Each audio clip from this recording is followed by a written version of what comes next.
शनिवार के दिन जो पीपल के वृक्ष में सरसों के तेल का दीप लगाता है उसको शनि कभी परेशान नहीं करता। एक बात हमेशा ध्यान रखिएगा, मान लो अगर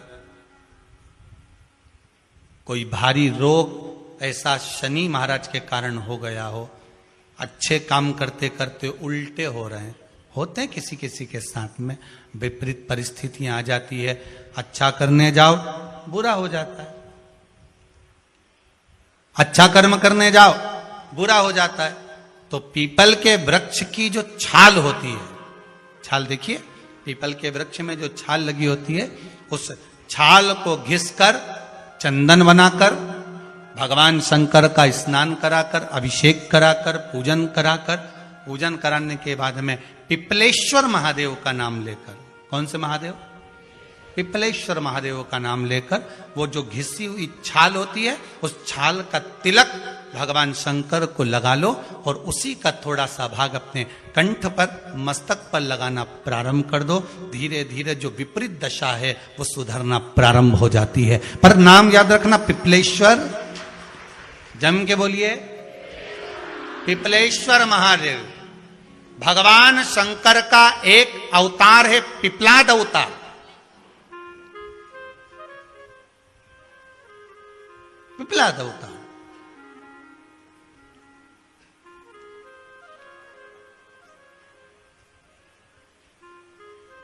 जब दधीचि ऋषि की अस्थियां चली गई, उनकी धर्मपत्नी सुवाच ने देखा मेरे पति को मार दिया गया, मेरे पति की अस्थियां ले गए राक्षसों का संहार करने के लिए, उनकी अस्थियां लेकर चले गए, मेरा पति चले गया। सुवाच गर्व से थी, मरना चाहती थी, प्राण छोड़ना चाहती थी। शिव जी ने देखा ये तो अग्नि के ऊपर चढ़कर अपनी देह त्याग रही है। शंकर भगवान ने आकर कहा, रुक जा सुवाच, रुको, तुम्हारे गर्भ में बच्चा है, तुम्हारे गर्भ में बच्चा है, वो बच्चा मर जाएगा। अब इस बच्चे को जन्म देकर भी क्या करूंगी? नहीं पिपली, तुम्हारे गर्भ में जो बच्चा है वो महाज्ञानी है, तुमने मुझसे प्रसाद के रूप में मांगा था, कहा था शिव जैसा पुत्र होना चाहिए, तो क्या तुम शंकर को नष्ट कर दोगे? मैं शंकर को जन्म दूंगी। सुवाच ने 2 पत्थर उठाए, अपने गर्भ पर मारना प्रारंभ करा, गर्भ पर मारा, बच्चे ने जन्म लिया। बच्चा 7 महीने का था। उस बच्चे को उठाकर पीपल के कोटर में रख दिया। पीपल की कोटर, एक गिलहरी पीपल के फल को लेकर आती थी, पिपलाद के मुंह में देती थी। शिव का एक अवतार, इसलिए शंकर का नाम ही पिपलेश्वर महादेव। शिव का एक अवतार पिपलाद के रूप में हुआ है। तुम क्यों चिंता करती हो? तुम चिंता मत करो, तुम्हारा पुत्र जन्म दो तुम। और दिया धन सुवाच ने, उसके बाद प्राणों को त्यागा। और उस पीपल के कोटर में अगर भरण पोषण करने वाला कोई था तो वह देवाधिदेव महादेव था। फिर निवेदन करेंगे, माता के गर्भ में बच्चा रहता है, उसका भरण पोषण करने वाला मेरा देवाधिदेव महादेव है। अगर जन्म उसने दिया है तो मृत्यु भी वो देगा। अगर तुमको कुछ ज्ञान दिया है तो अच्छी जगह पर भी वही पहुंचाएगा। आप जो अभिलाषा लेकर आते हैं, बच्चे कहते हैं हमारी नौकरी नहीं है, सर्विस नहीं है, हम इस कॉलेज में पढ़ना चाहते हैं, हम इस जगह जाना चाहते हैं, हम इस पद पर जाना चाहते हैं, बस इतना याद रखना, तुम्हारा भाग्य बुरा नहीं होता। कभी भी याद रखना, संसार में जिसको भगवान ने जन्म दिया उसकी किस्मत कभी बेकार नहीं हो सकती। अगर भगवान तुम्हारी किस्मत बेकार होती तो जानवर बनाकर पैदा करता, इंसान बनाकर नहीं। किस्मत अच्छी थी इसलिए इंसान बनकर पैदा हुआ, जानवर बनाकर पैदा नहीं करा। अगर तुम्हारी किस्मत अच्छी थी इसलिए मनुष्य बनकर पैदा हुए हो, इंसान बनकर पैदा हुए हो, मानव बनकर पैदा हुए हो। भगवान को दोष मत देना कि भगवान ने किस्मत बेकार दी है। भगवान ने किस्मत अच्छी बनाई है इसलिए तुझे मृत्यु लोक में जन्म दिया। भगवान ने भाग्य अच्छा बनाया इसलिए तुझे शिव महापुराण की कथा सुनने का मौका दिया, नहीं तो भाग्य में नहीं होती तो कहां से मिल जाती। किस्मत अच्छी है तो भगवान फिर नौकरी भी लगाएगा, धंधा भी करवाएगा, सर्विस भी कराएगा, विवाह भी करेगा, शादी भी करेगा, मकान भी बनाएगा, जायदाद भी देगा, संतान भी देगा। उसने दिया है पेट तो भरेगा वही। हम काय को अपने माथे पर ले? मैंने इतनी पढ़ाई कर ली, मैं इंजीनियर हो गया, मैं ये बन गया, मैंने तो ये कर लिया, उसके बाद भी मैं घर में बैठा हूं, मेरा छोरा घर में बैठा, इतना पढ़ने के बाद बैठा। जन्म उसने दिया है, भाग्य उसका है, किस्मत उसकी है, तो कहो उसको कि शंकर का भजन कर, मंथन करे, मक्खन निकलेगा और घी भी जरूर बनेगा। हारना मती, जब तेरे 3.5 करोड़ बार, गिनती मत करना, गिनती वो करेगा। तू तो भज, तू कुबेरेश्वर का स्मरण कर, तू महाकाल का स्मरण कर, तू काशी विश्वनाथ का स्मरण कर, तू महाकाल राजा का स्मरण करके तो देख, शिव का भजन कर, 1 लोटा पानी ले जाकर रोज चढ़ा शंकर जी के मंदिर में जा। शिव से भजन करने में क्या देरी, नहीं जा सकता शिव मंदिर में जाने में। बच्चों को अगर शर्म आती हो तो बेलपत्री के पेड़ के नीचे पानी चढ़ाया, वो भी नहीं कर सकता तो पीपल के पेड़ के नीचे चढ़ाया, वो भी नहीं कर सकता तो आंवले के पेड़ के नीचे चढ़ाया। पर कहीं जुड़ तो सरी, एक बार साध तो सरी, पकड़ने का प्रयास तो करो परमात्मा को।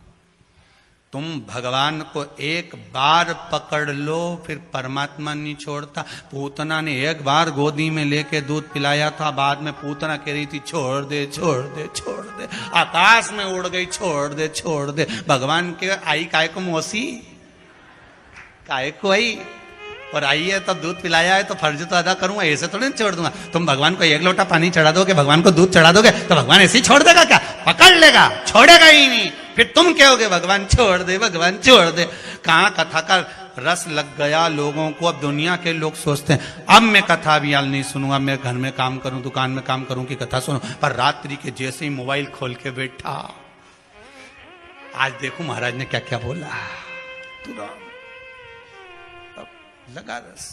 कितना भी अगर कोई वास्तु दोष बता दिया, पितृ दोष बता दिया, काल सर्प दोष बता दिया, कितना भी अगर कोई दोष बता दे, तो पीपल का जो जल वृक्ष में से झड़ता है, कभी कभी आप उसके नीचे हाथ रखकर देखना, थाली रखकर देखना, उसमें पत्थर पर देखना, तो वहां पर भी पानी के निशान आपको मिलेंगे, बूंद के निशान मिलेंगे।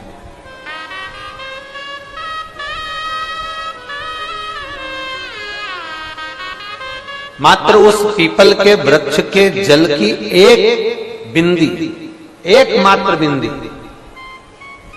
शंकर भगवान का जो शिवलिंग है जलाधारी है, चरण है, गणेश कार्तिकेय का स्थान है, अशोक सुंदरी का स्थान है, और प्रत्येक जलाधारी में से पानी बीच में से आकर नीचे की ओर गिरता है, नीचे की ओर गिरता है।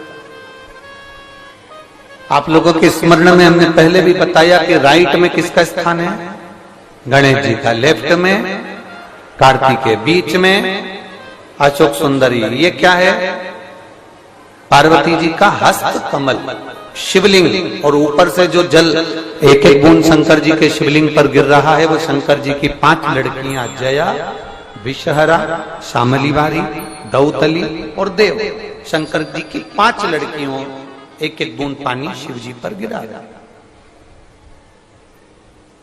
जहां जल नीचे गिरता है उस स्थान से जहां तक जल बहकर जा रहा है, उस स्थान तक 33 कोटि देवताओं का स्थान, 33 कोटि देवताओं का स्थान। अब जहां पानी आया, जहां नीचे गिरा, उसके बीच में जो स्थान होता है, आप लोगों ने देखा है कि नहीं देखा? जिनने देखा है जरा हाथ उठाओ। ये पानी जैसे यहां तक आया और यहां के बाद नीचे गिरेगा, तब वो नाली के माध्यम से बाहर जाएगा। तो जितनी दूर यहां से वो नीचे की ओर जो गिर रहा है, यहां से वो नीचे की ओर जो पानी जा रहा है, ये जो स्थान होता है, ये हमारे 3 दोषों को निवारण तुरंत कर देता है। एक हमारा पितृदोष, एक हमारा कालसर्प दोष, और एक हमारा वास्तु दोष का निवारण ये तुरंत करता है। और ये तो हमने केवल आपको शिव महापुराण के माध्यम से बताया कि ये 3 दोष का निवारण कर देता है। पर यदि कभी आप ध्यान से लिंग पुराण को पढ़ेंगे, आप यदि लिंग पुराण को पढ़ेंगे और गीता प्रेस गोरखपुर की लिंग पुराण को लाकर यदि आप पढ़ते हैं, या गीता प्रेस गोरखपुर की शिव अंक को भी आप अगर पढ़ेंगे, उसका नंबर हमारे स्मरण में नहीं आ रहा है, शिव अंकों को भी अगर आप पढ़ेंगे तो उसमें भी आपको वर्णन मिलेगा कि हम तो केवल 3 दोष का बता रहे हैं, पर हमारे शास्त्र तो यहाँ पर और भी दोषों का वर्णन कर रहे हैं। जैसे किसी ने बता दिया आपको शनि का दोष है, किसी ने बता दिया मंगल का दोष है, किसी ने बता दिया आपको केतु का दोष है, किसी ने बता दिया आपको राहु का दोष है, किसी ने आपको कह दिया कि बृहस्पति का दोष है, किसी ने कह दिया आपको ये वाला दोष है। दुनिया के जितने दोष पीपल के वृक्ष के झड़ता हुआ जल की एक बूंद का स्पर्श, भले वो सूख गई हो, उसका एक स्पर्श मात्र जहां पानी नीचे की ओर गिर रहा है उतनी परिधि, उतनी जगह के बीच में जहां से पानी गिरता है, बस उस स्थान पर अगर वो उंगली अपना नाम और गोत्र का स्मरण कर कर भी लगा दी जाए और एक लोटा जल चढ़ा दिया जाए तो ये जितने दुनिया के दोष हैं वो अपने आप समाप्त हो ही जाते हैं। शंकर की बोल बम का नारा है। और अच्छे से समझ लो, जरा ध्यान में आ जाए आप लोगों के, नहीं तो गलत कर बैठो तो बहुत स्मरण रखिएगा। शिवलिंग जलाधारी में से पानी बहता है, नीचे की ओर जाता है। जितना मोटा शिवलिंग की ये जलाधारी होती है उसमें से पानी जहां नीचे गिरता है, जितनी भी मोटी हो उसमें कहीं पर भी आप बिंदी लगा सकते, कहीं उस स्थान पर आप कहीं पर भी उस बिंदी को लगा सकते। कोई कह दे तुमको कि तुम्हारा मंगल गड़बड़ है, कोई कह दे तुमको तुम्हारा राहु गड़बड़ है, कोई कह दे तुमको तुम्हारा केतु गड़बड़ है, कोई तुमसे कह दे तुम्हारा बृहस्पति गड़बड़ है, तो समझ लेना कि हमारे ग्रह की दशा को सुधारने के लिए ये जो स्थान है, बस उस स्थान पर एक बिंदु एक। अब आज के जमाने में आपने देखा होगा, जब से आप शंकर जी को जल चढ़ाना प्रारंभ करें, जब से आपने शिव महापुराण की कथा सुनना प्रारंभ करी, तब से आपने सुना होगा कि कोई भी अब ज्यादा आपको सुनने को नहीं मिलता कि वास्तु दोष हो गया, कि पितृदोष हो गया, कि कालसर्प दोष हो गया। इसके पहले का जो समय था, उस समय किसी को भी पत्रिका दिखाओ, किसी के पास भी जाओ, वास्तु दोष, कालसर्प दोष, पितृदोष, ये सारे दोष चलते रहते थे। पर तुमने जो एक लोटा जल शंकर भगवान को समर्पित करा, तुम्हारा चढ़ा हुआ जल उसी स्थान से नीचे गिर रहा है जहां हमने बिंदी लगाने का बताया, वहां से नीचे गिर रहा है, तो तुम्हारा दोष जल चढ़ाते चढ़ाते अपने आप वो दोष समाप्त होता चलेगा। सारी समस्या का हल एक लोटा जल। आप जो भगवान शंकर को समर्पित कर रहे हैं, आप भगवान शिव। 6 सूत्र देव ऋषि नारद ने भगवान शंकर को प्राप्त करने के बताए हैं।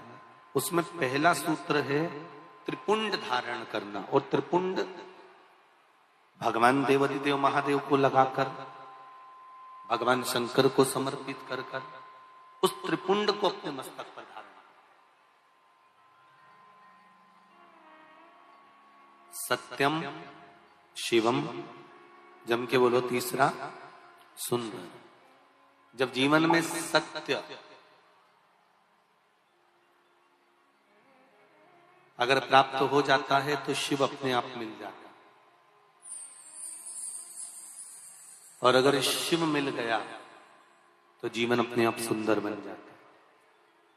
उस जीवन को सुंदर बनाने के लिए हमको कहीं जाने की जरूरत नहीं पड़ती।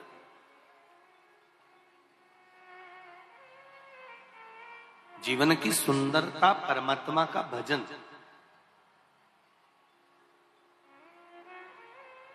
मैंने तेरे ही भरोसे, ओ बाबा तेरे ही भरोसे, हवा बिच उड़ती जावांगी, बाबा डोर हथो छठी में घटी जावांगी, भोले में तेरी पतन, शंभो में तेरी पतन, हवा बिच उड़ती जावांगी, बाबा डोर हथो छठी में घटी जावांगी। शिव कथा कर रहे,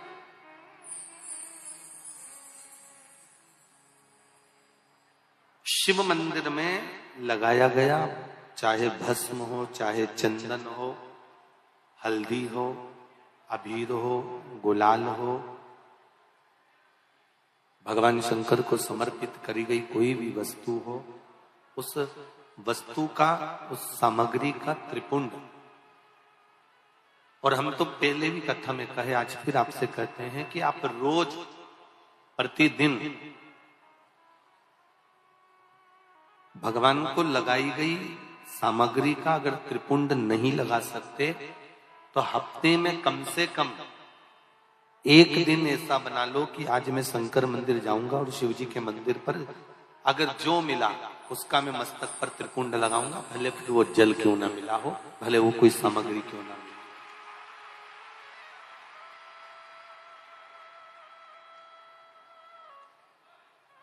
एक त्रिपुंड 6 सूत्र में दूसरा सूत्र बताया गया है भगवान शिव का पंचाक्षर।